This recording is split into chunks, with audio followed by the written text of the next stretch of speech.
Apocalypse chapitre 6, lui second. Je regardai quand l'agneau ouvrit un des 7 sceaux, et j'entendis l'un des 4 êtres vivants qui disait comme d'une voix de tonnerre, viens et vois. Je regardai, et voici parut un cheval blanc. Celui qui le montait avec un âne, une couronne lui fut donnée, et il partit en vainqueur et pour vaincre. Quand il ouvrit le second sceau, j'entendis le second être vivant qui disait, viens et vois. Et il sortit un autre cheval gros. Celui qui le montait reçut le pouvoir d'enlever la paix de la terre afin que les hommes s'égorgeassent les uns les autres. Et une grande épée lui fut donnée. Quand il ouvrit le troisième sceau,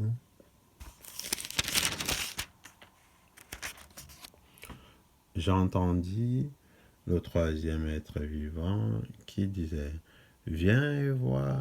Je regardai, et voici, parut un cheval noir. Celui qui le montait tenait une balance dans sa main. Et j'entendis au milieu des 4 êtres vivants une voix qui disait, une mesure de blé pour un denier, et 3 mesures d'orge pour un denier, mais ne fais point de mal à l'huile et au vin. Quand il ouvrit le 4e sceau, j'entendis la voix du 4e être vivant qui disait, viens et vois. Je regardai, et voici, parut un cheval d'une couleur pâle. Celui qui le montait se nommait la mort, et le séjour des morts l'accompagnait.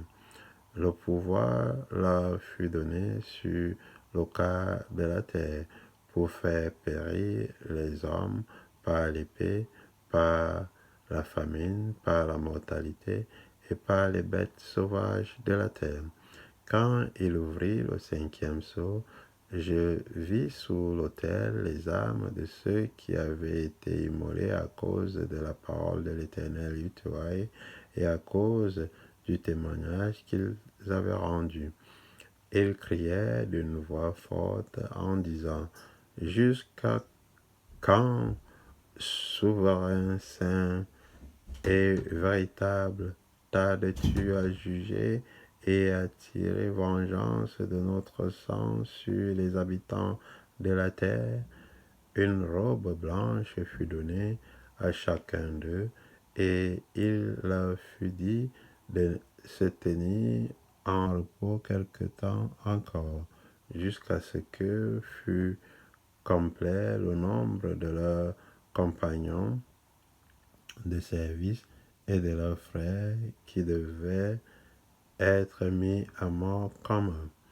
Je regardai quand il ouvrit le 6e sceau, et il y eut un grand tremblement de terre. Le soleil devint noir comme un sac de crin, la lune entière devint comme du sang, et les étoiles du ciel tombaient sur la terre comme lorsqu'un figuier, secoué par un vent violent, jette ses figues vertes.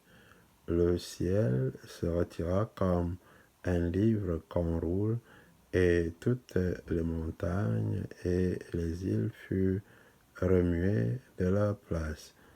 Les rois et de la terre, les grands, les chefs militaires, les riches, les puissants, tous les esclaves et les hommes libres se cachaient dans les cavernes et dans les rochers des montagnes. Et ils disaient aux montagnes et aux rochers, tombez sur nous et cachez-nous devant la face de celui qui est assis sur le trône et devant la colère de l'agneau, car le grand jour de sa colère est venu, et qui peut subsister